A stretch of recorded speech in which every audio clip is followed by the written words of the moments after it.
Welcome to another episode of Sonic Discovery. I am your host, David Correa, and on this one, we'll be talking about music from Young Fathers, Ezra Furman, and Hot Snakes. Well guys, thanks so much for clicking play on this episode. If you're not familiar with the show, I basically just go through different music that comes out every week, and I pick some of them to review and let you know what I think. It's pretty simple. Opening up this week, we'll be talking about the newest from the British group Young Fathers. This is called Cocoa Sugar. Before we get into the review, let's talk a little bit about their past. So they came out with their debut called Dead in 2014, and that got a lot of attention because it actually ended up winning the Mercury Prize, which is this award they give out every year in the UK to, kind of what they consider a crowning achievement, not really looking at a commercial standpoint, but more as an artistic statement. So winning that is a huge deal in the UK. Then they followed that up with 2015's White Men Are Black Men Too. And that was actually my introduction into this group. And, it's a little out there because there's no other band that really sounds like them. They mix together elements of soul, gospel, hip-hop, and they do it in a very unconventional way.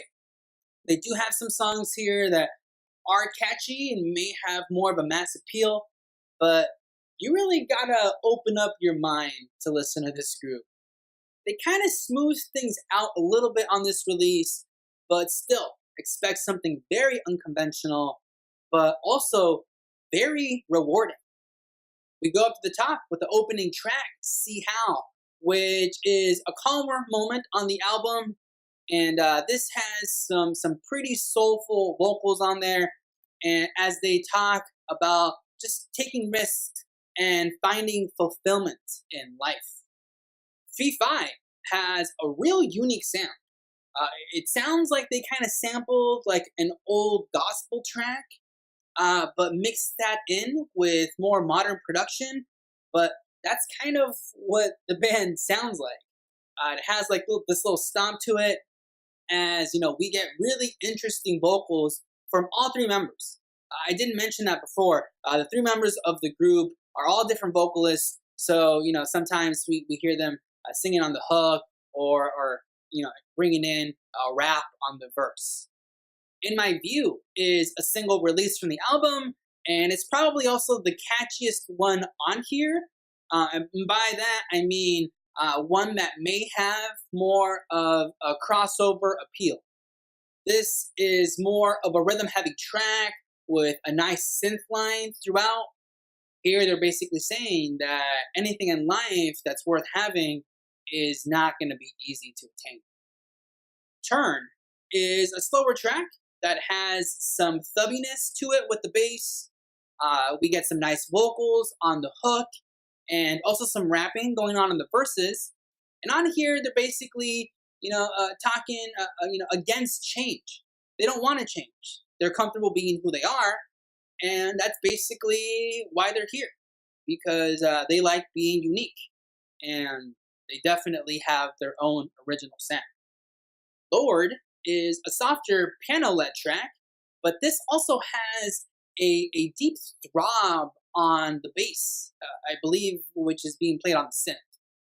This has somewhat of a gospel quality to it, as they talk about, the things that you want don't come to you by just wishing for them, because if that was the case, then everybody would have what they want. Tremolo is another slower track, this time led by the organ. It has a steady beat, good vocal on the chorus, and also some rapping on the verses, as they're talking about, if you've already experienced the low and you know what that is, then you're going to appreciate the highs a lot more when they come to you. On Border Girl, we get a chirpy synth and a lot of different switches going on in the music and on the vocals. A throbbing bass leads the upbeat part of the song, as we get additional vocals brought in that give the song more of that gospel quality. Holy Ghost is a bass heavy track in which we get a lot of different changes in the vocals. Sometimes it sounds gospelish, sometimes there's rapping. Uh, this would definitely sound right in place on any releases by the Gorillaz.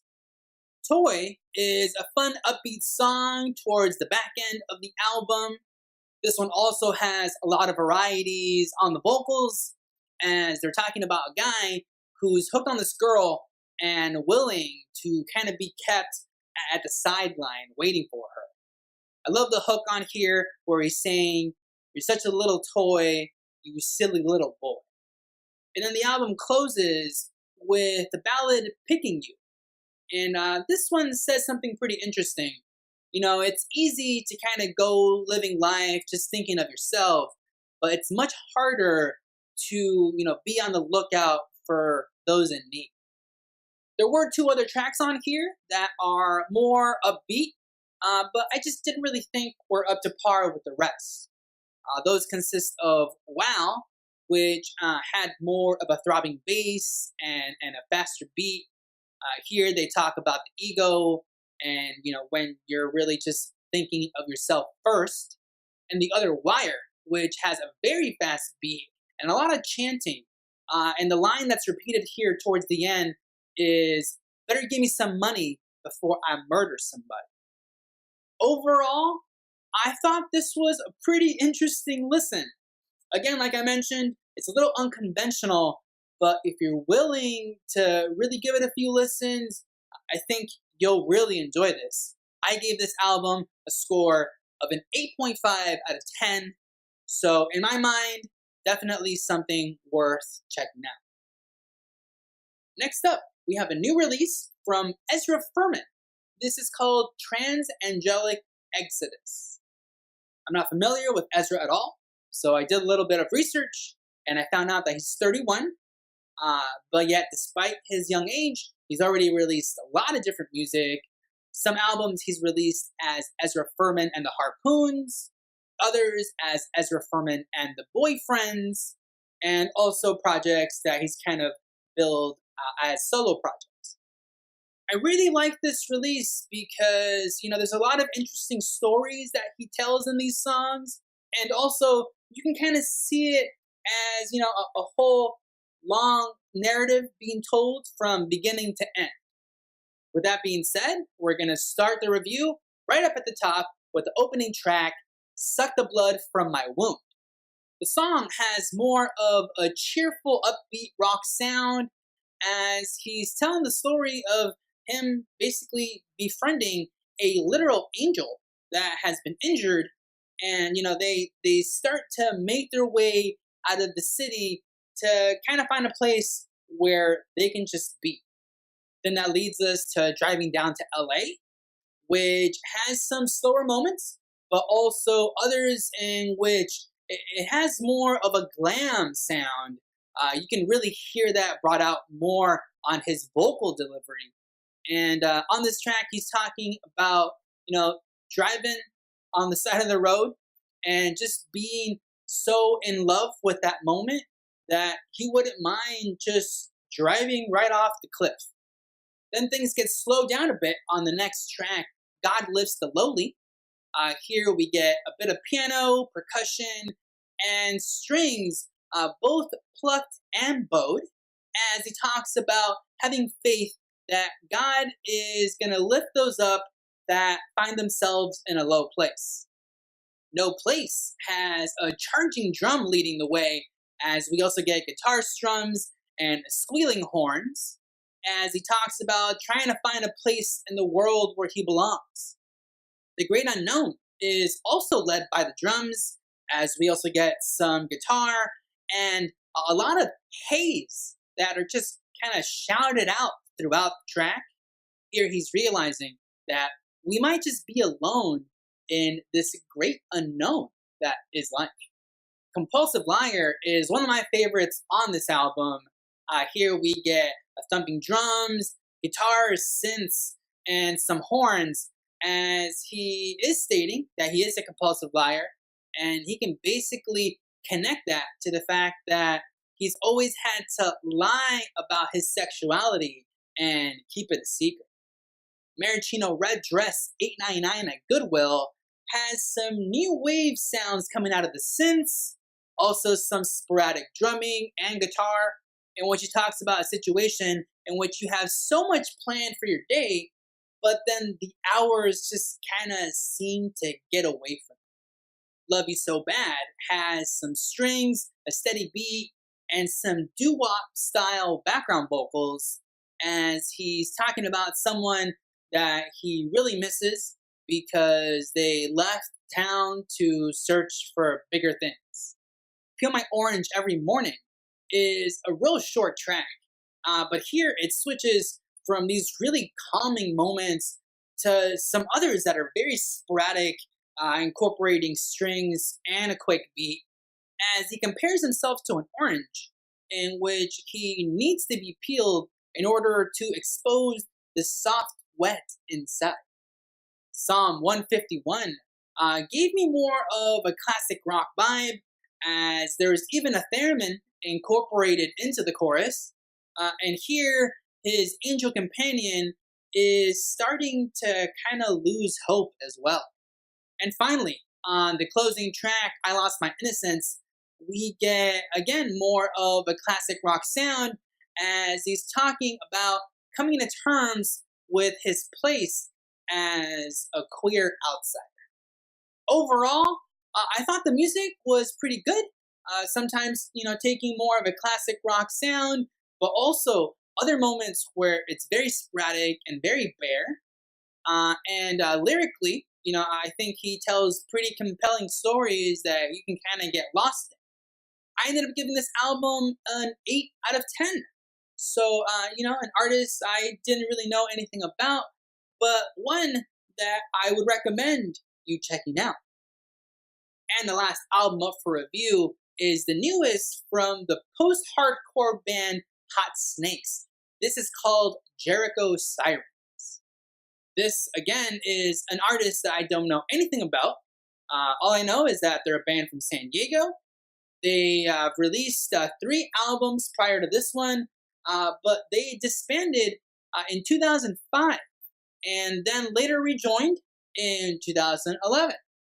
2 main guys behind this band are Rick Froberg, who is the lead singer and does guitar, and also John Rise, that plays guitar and does background vocals. The music here is intense all the way throughout, and that can definitely be heard on the opening track, I Need a Doctor, in which we get pummeling drums, great riffs, screeching vocals, as they're proclaiming that they need a doctor, damn it, and it's getting late.